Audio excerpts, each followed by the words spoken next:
12월 27일 살아계신 하나님의 말씀 골로새 4장 2절 말씀으로 신앙의 기본 요소라는 제 말씀 드립니다.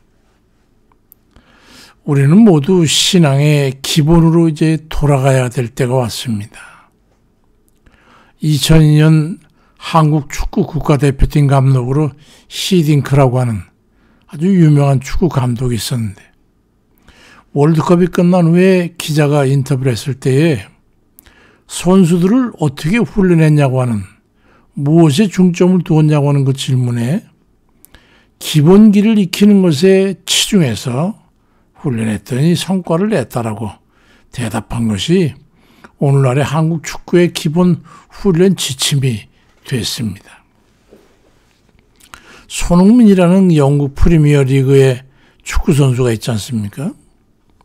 그 아버지 손흥정 씨가 손흥민 선수를 키울 때 기본기를 숙달시키는데 14년간을 훈련했다고 하는 말을 봤습니다.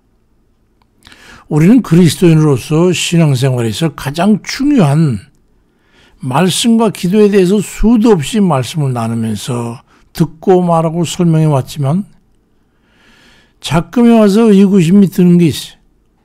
40년 전에 우리나라의 기독교 큰 부흥과 성령의 역사가 불릴 듯이 일어났을 때와 현재와는 도대체 무슨 차이가 있길래 홍수에 초가집 쓸려가듯 이렇게 우리나라 이 신앙, 기독교 신앙이 이렇게 넘어져가는 걸까?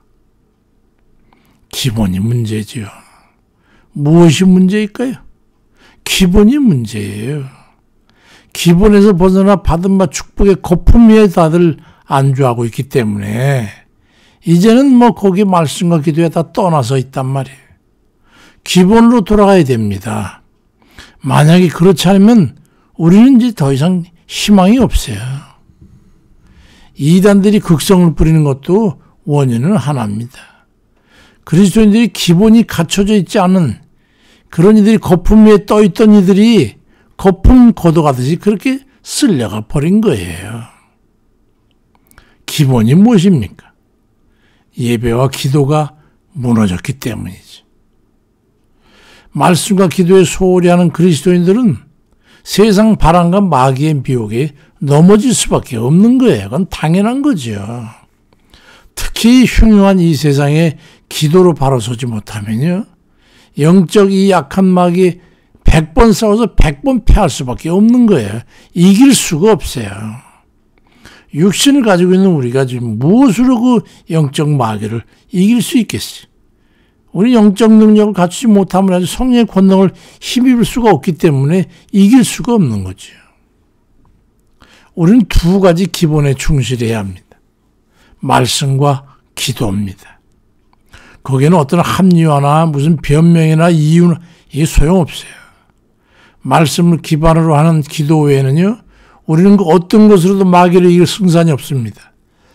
어떤 이는 아니 우리가 기도할 만큼 하는데 그렇게 심각하게 말할 필요가 있냐고 그렇게 말할지 모르지만 그런 분은요, 그건 사태를 깊이 보지 못하는 거예요.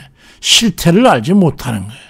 무엇이 원인인지를 모르고 그냥 있는 거예요.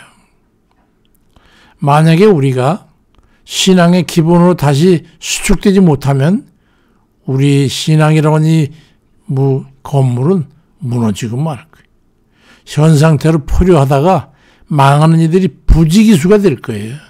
이제 이 꼭대기에서 산 꼭대기에서 굴러 떨어지기 시작하는 그런 둥근 돌과 같은 그 운명이 우리 기독교예요. 현재 우리 말씀도 시큰둥하게 오늘 이 말씀 듣고 넘기는 그런 일이 있다면요, 그런 분들 더 기대할 게 없습니다. 새해부터라도 기본으로 다시 돌아가시기 바랍니다. 기도는 말씀의 관계는 토대 위에 성곽을 축조하는 것과 같은 거예요. 하나님께 기도드림에 있어서 기도하는 근거가 있어야 되는데 그 근거가 되는 게 바로 말씀이거든요. 주께서 말씀하신 것과 실제 실행하신 그 기사의 근거를 두고 우리 주께서 약속과 그 사례를 들어 우리 증거를 가지고 주님 앞에 나가서 주님 기도하면 주님께서 들어 응답하실 수밖에 없어요. 디모데전서 4장 5절에도 하나님의 말씀과 기도로 거룩하여짐이라 그리 말씀하고 있고, 주님 제자 사도들도 사도행전 6장 4절에 우리는 오로지 기도하는 일과 말씀 사역에 힘쓰리라고 하나 그렇게 모든 제자들에게 선포하는 것을 우리가 성경에 보지 않습니까? 신앙생활을 한다는 것은 이 두 가지를 행하는 겁니다. 사도들도 그랬거늘 주님 말씀에 직접 배우고 보고 함께 동역했던 그들 사도들마저 그랬거늘 하물며 우리들이 어떻게 그 범주를 벗어나서 우리 주님의 은혜를 입겠다 하겠습니까? 자기 자신과 처지가 같은 사례의 말씀에서 무엇을 향해 초점을 맞춰 말씀하고 있는가를 이해하고 그에 맞춰 사례를 들어서 주님 히스기야도 살려주셨잖아요. 저도 고쳐 살게 해주세요 하고 히스기야 같은 그런 마음으로 주 앞에 앉아 기도하는 겁니다. 무수한 사대의 성경에 기록되어 그 성경을 알아야 돼요. 주의 말씀을 알아야 되고 말씀의 취지가 무엇이고 무엇을 말씀하시는 초점을 알아야 되는 거예요. 주의 말씀 가운데 나 같은 처지에 있는 이들에게 주께서 원하시는 게 무엇이었고 어떤 그 자세를 가졌을 때에 들어 응답하시고 함께 해주셨는가를 그걸 깨달아서 그걸 찾아가지고 그걸 이해하고 그걸 가지고 초점 맞춰서 구하면 되는 거예요. 하나님 앞에 뭔가 얻고자 하는 분들이 있다면 이 두 가지 말씀과 기도로 기본에 충실해서 실행하시기 바랍니다. 다른 길이 없어요. 기도는 그럼 무엇을 담고 있어야 합니까? 첫째는 최우선적으로 정결한 그릇이 되어야 합니다. 기도하는 사람이 그릇이 되어야 돼요. 수도 없이 말씀하지만 이건 매우 중요한 겁니다. 그릇이 되지 않으면 기도가 시작도 소용없는 거예요. 기도하는 자로서 하나님 앞에 가서 서기 위해서 걸림돌이 되는 것을 치워야 되는데 그게 뭐냐? 기도가 회개가 전제되어야 한다는 거예요. 기도하는데 회개 없이 진도 나가봐야 그 기도는 아무 능력을 발휘할 수 없는 게 되기 때문에 소용없는 거예요. 누군가를 위해 도구할 때도 마찬가지예요. 내가 누군가를 기도하는데 회개 없이 행하는 그들을 위해서 기도한들 주님께서 그들의 기도를 들어주시겠습니까? 듣지 아니하시는 거예요. 회개 없는 심령을 위한 그 기도를 어찌 듣겠습니까? 회개 없는 심령은 하나님의 진노의 대상인데 그 진노의 대상에게 하나님께서 어떻게 은혜를 베푸시고 기도에 응답하시겠냐 이 말이에요. 누가복음 5장 32절에 내가 의인을 부르러 온 게 아니고 죄인을 불러 회개시키러 왔노라고 주님이 직접 말씀하셨잖아요. 기도에는 반드시 우선적으로 회개를 담으시기를 바랍니다. 두 번째는요. 결단과 실행이 필요합니다. 하나님께서 기대하는 것이 뭐냐면 먼저 회개했다면 끊을 것은 끊고 버릴 것은 버리고 잘못된 것에서는 벗어나는 거예요. 그 결단과 실행하는 그 모습을 보고 주께서 기도에 부응하시는 거예요. 그를 축복하시는 거예요. 그를 들을 수밖에 없게 되는 거예요. 하나님 앞에 어느 것 하나 부족하지 않게 따르고 믿고 따르던 그 아브라함에게 말씀하신 게 있어요. 창세기 11장 1절에 나는 전능하신 하나님이라. 너는 내 앞에서 행하여 완전하라고 말씀합니다. 네 모든 행하고 모든 말하는 그것이 다 좋다. 내가 다 인정한다. 그러니 너는 내 앞에서 그 모든 말하고 고백하고 하는 생각하는 것들을 행해서 완전하라 이 말이에요. 그 아브라함을 하나님이 들어주신 거예요. 만복의 조상이 되지 않습니까? 마지막으로 세 번째는 감사함으로 기도하는 겁니다. 겉껍데기로 하는 그 감사가 아니라 입으로만 주절되는 그런 감사가 아니라 진심으로 마음으로부터 감사해서 드리는 그 감사를 말하는 거예요. 억지로나 형식적으로나 대가를 전제로 하는 그런 게 아니라 하나님의 은혜를 깨달아서 받은 은혜를 감사해서 그 마음을 담아 드리는 감사로 하나님 앞에 기도할 때에 하나님께서 여지없이 들으시는 거예요. 골로새 4장 2절에 기도를 계속하고 기도에 반드시 감사함으로 깨어있어라. 왜 기도에 응답이 없는가 하는 그런 의구심이 있는 그런 분들이 있거든. 먼저 자신이 하나님 앞에 감사가 있는가 없는가를 돌이켜보면 알 겁니다. 아이 그건 뭐 그거고. 그럼 기도하지 마세요. 뭐하게 애쓰고 힘써서 쓸데없는 시간 보내고 앉아 있습니까?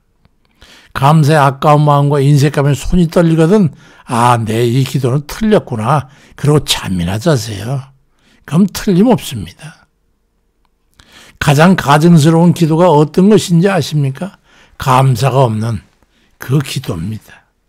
바라기만 하고 이기적이고 탐욕적인 기도를 하나님께서 들으시리라고 기대하는 거? 그럼 바라지 마세요. 요행을 바라는 걸 뿐입니다. 기도는요, 빌립보 4장 6절 7절의 기본이에요. 아무것도 염려하지 말고 다만 모든 일에 기도와 간구로 너희 구할 것을 감사함으로 하나님 앞에 아뢰라. 그렇게 되면 모든 지각에 뛰어나는, 그러니까 모르는 게 없으신 그 하나님께서 그 하나님의 평강이 그리스도 예수 안에 너희 생각과 마음과 모든 걸 지키시리라고 말씀합니다. 감사함으로 드리는 그 기도를 통해서 하나님이 모든 걸 지켜주시겠다는 게, 이게 바로 감사 기도의 진수인 거예요. 기도의 진수. 이것을 버리고 무엇을 들고 하나님 앞에 나아가서 기도하겠단 말입니까? 꾸준히 말씀을 숙독하고 묵상하시기 바랍니다. 말씀을 계속해서 잊지 않도록, 마음에 새기도록, 내 정신과 마음에 새겨지도록 그렇게 말씀을 숙독하고 묵상하십시오. 그리고 그 위에 기도하는 자로서의 자세로 회개함으로 정결케 하는 심령, 세상적인 것과 육신의 정욕 것을 내 던져버리고 진실한 마음에 감사를 담아서 주님 앞에 나아가 기도하는 그런 신앙의 기본을 잘 지켜 행함으로 해가지고 우리를 멸망시키려고 가진 술수와 흉계와 고통을 가지고 덤벼드는 마귀로부터 자신을 지키고 더 나아가서 하나님의 은혜를 크게 받아 누리는 그런 복된 이들 다 되시기를 주의 이름으로 간절히 축원드립니다. 아버지, 우리 허물과 주님 부족한 것을 용서하옵소서. 우리 육신을 가지고 마음과 뜻은 있었지만 그리 행하지 못한 걸 용서하옵소서. 아버지, 깨달아 행할 수 있는 저희에게 하옵소서. 무엇보다도 먼저 하나님 바라는 그런 깨끗한 정결한 심령이 되어서 우리 주님 보시기에 받을 만한 그런 기반이 될 수 있도록 하나님 도와주시고, 그런 모습으로 주 앞에 나아가서 주께 간구할 때 아버지 들으실 줄 믿습니다. 너희가 내 앞에 나올 때 빈손 들고 나오지 말라 하셨는데 우리는 무엇을 제물로 들고 하나님 앞에 나아가서 기도하겠습니까? 무엇을 소원을 가지고 나가서 기도하겠습니까?